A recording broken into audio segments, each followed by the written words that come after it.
Live from downtown Detroit, Local 4 News at 11 starts now. We're now hours away from the expected guilty plea from the accused Oxford high school shooter. Ethan Crumbley's expected guilty plea would come nearly a year after the Oxford shooting tragedy. Attorneys for the teen, who was 15 years old at the time of the shooting, had previously indicated that they would pursue an insanity defense. Crumbley is charged in connection to the shooting that killed 4 students and left 7 others wounded last November. Now he's expected to plead guilty to 24 charges, including multiple counts of murder and notably terrorism. That's a charge no school shooter has ever faced. Victor William talked with legal experts tonight and has more on the ramifications of that possible decision. Well, the clock is ticking with many people anticipating what's next for 16-year-old Ethan Crumbley. Experts are saying that this will be a case unlike any other. Buckle up. Local 4 legal analyst Neil Rockkind insisting what's next in the case of the suspected Oxford school shooter could be one wild ride. If a juvenile, which Ethan Crumbley clearly is convicted of first-degree murder, that just begins the analysis. The next question is whether or not the prosecutor elects to seek to have him sentenced to life without parole. It's widely believed that Ethan Crumbley will be pleading guilty to 24 charges, including multiple counts of first-degree murder and terrorism. But Rockkind believes this can either go one of two ways: life without parole or a different sentencing structure. All of that depends on a few factors. They'll focus on things like how was he in prison, or has he been in jail, how has he been with the guards, how has he been dealing with others, has he been attending school, has he improved psychologically and sociologically since he's been in jail. So all of those things are going to be factors that will be considered if the prosecutor elects to seek a sentence of life without parole. Regardless of the path taken, we're still waiting to see how the case of Ethan's parents will play out in the courtroom and how it will affect cases going forward. Think about the fact that he may not be available to his parents for many, many years as a potential witness. His parents who may... We will, of course, be there for tomorrow morning's hearing, and we'll bring it to you live on Local 4 Plus. Following breaking news from Detroit, that's where an argument led to a barricaded gunman situation that's playing out right now on the city's west side. People are being asked to stay inside their homes. This is all happening in the area of Schaefer between 7 Mile and Vassar. Police tell us there was some sort of struggle between a boyfriend and a girlfriend. That struggle involved a gun. That gun fired. The boyfriend was grazed in the head. Police telling us that the girlfriend's uncle tried to get the gun away from him. That gun went off again, hitting the man, this time in the thigh. The woman's aunt and uncle were able to escape. We're told the 58-year-old man and his 53-year-old girlfriend are still inside.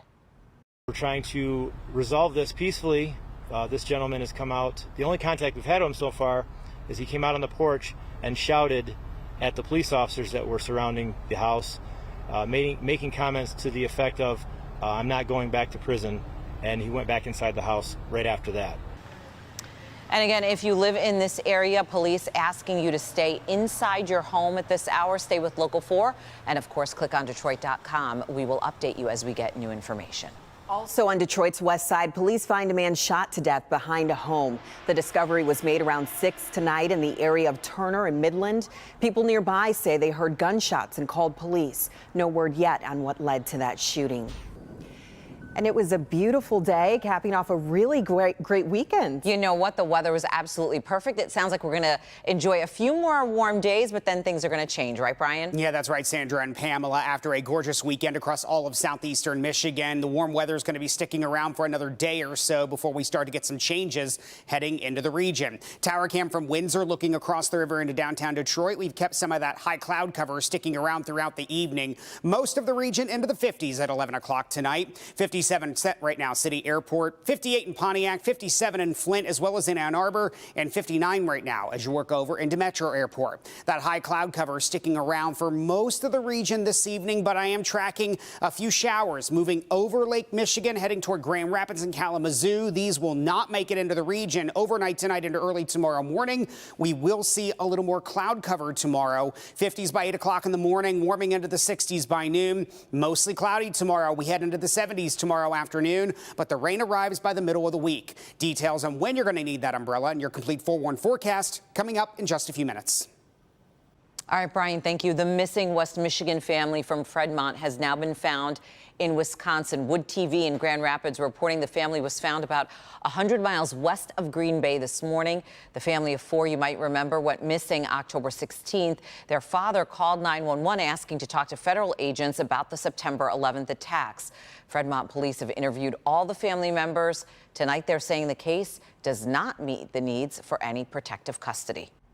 A Detroit grandmother is charged in the stabbing of her 2-year-old grandson. 56-year-old Alicia Caver has been charged with first-degree child abuse, assault with intent to do great bodily harm, and felonious assault.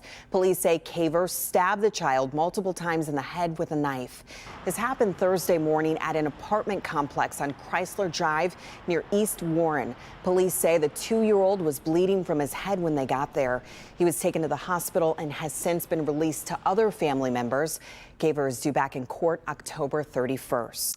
Highland Park police investigating a deadly shooting at a strip club. It happened right around 4 this morning at the Playground Strip Club on Woodward near McNichols. Police tell us a fight broke out in the parking lot. Someone started firing a gun. A 26-year-old woman was killed in the crossfire. So far, no one's been arrested. Tonight, police are asking anyone with information to give them a call. Family and community members all coming together tonight to honor the life of a 19-year-old killed during a shooting. It happened last month on Detroit's east side, and police are still searching for the gunman who killed Natasha Boulware.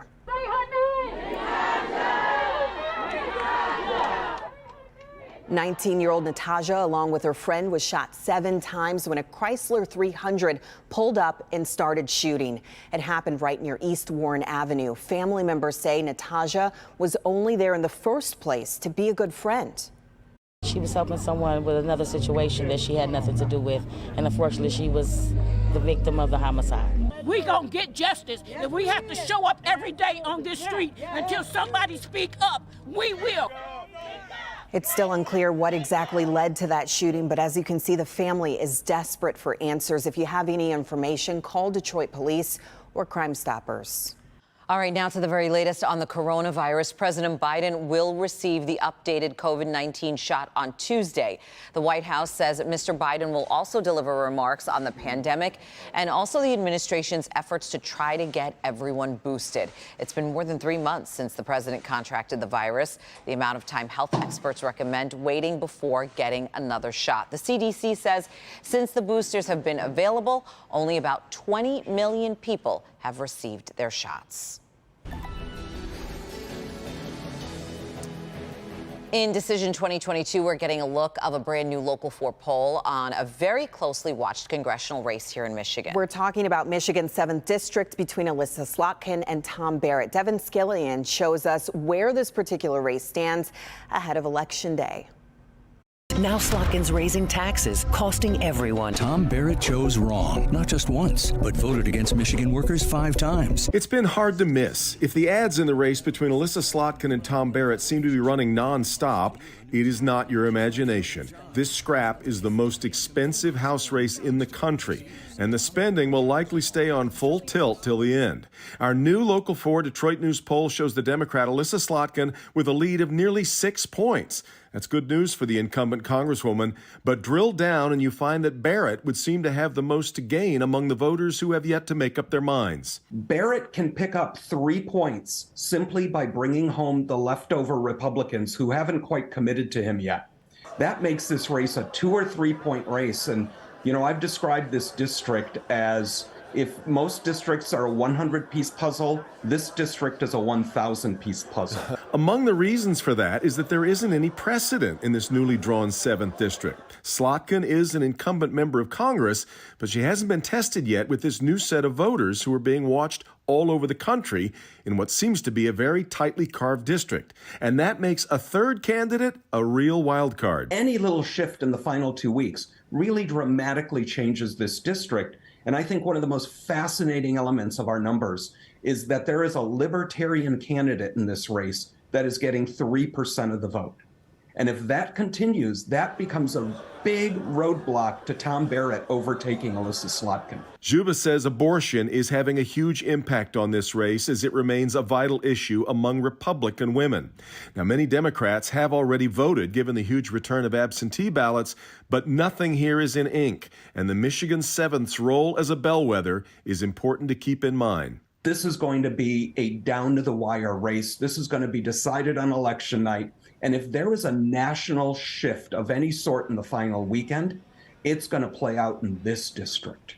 Devin Skillion, Local 4. All right, thank you, Devin, for that report. Now is a great time to get familiar with the issues in this election. Right now on clickondetroit.com, we have a complete voter guide on there for you. It has information on the local races, the ballot proposals, also some of the key voting deadlines as well. You can find it all on our elections page. Still ahead here at 11, we have a Help Me Hank recall alert for a very popular breakfast food. Find out what might be in your fridge that could make you sick.